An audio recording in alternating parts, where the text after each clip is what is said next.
ভাইয়ের দায়িত্ব কাঁধে নিয়ে মানুষের সেবায় নিজেই মাঠে নেমে পড়েছেন কাইয়ুম খান।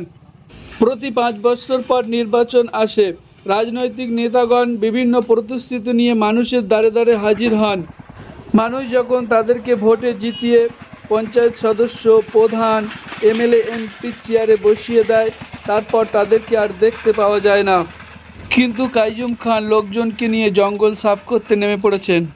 নেতাদের এমন হওয়া দরকার। রাস্তায় কিন্তু প্রচুর মানুষ অটোমেটিকলি চলাচল করে, আর সেই রাস্তা পুরো জঙ্গলে ভরে যায় বর্ষার পানিতে, যে গাছ বেড়ে ওঠে।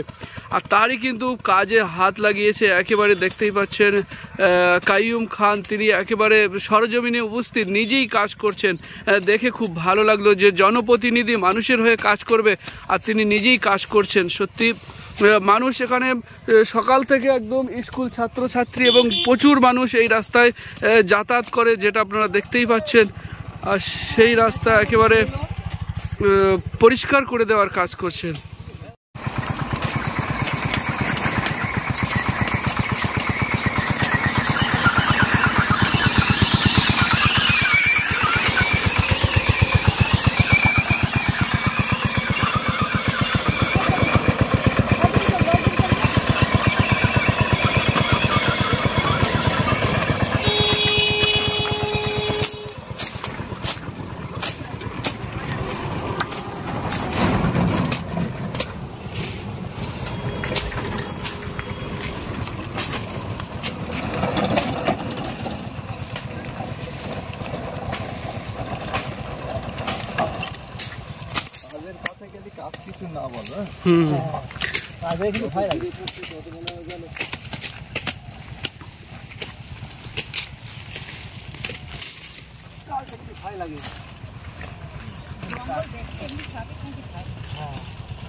এগুলো সব পরিষ্কার হয়ে গেছে, দেখতেই পাচ্ছেন।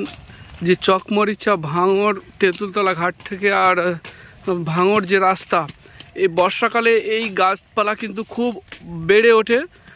মানে সেই বেড়ে ওঠার কারণে রাস্তার ধার একদম পুরো জঙ্গল হয়ে যায়, যেটা আপনাদেরকে দেখাচ্ছি। আর একেবারে সেই রাস্তায় কিন্তু একেবারে পরিষ্কার করার কাজে হাত লাগিয়েছেন। দেখতে পাচ্ছেন যে শহীদ রাজ্জাক খান, তানারি মেজি দাদা কাইয়ুম খান, তিনি কিন্তু এই দায়িত্ব কিন্তু নিজ হাতে তুলে নেয়।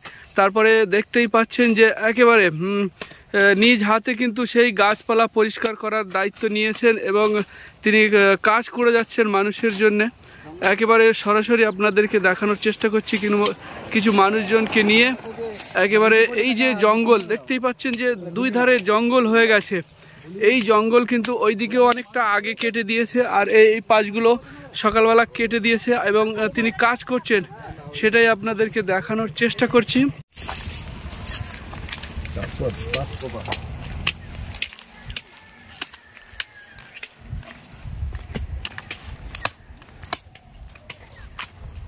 লাইন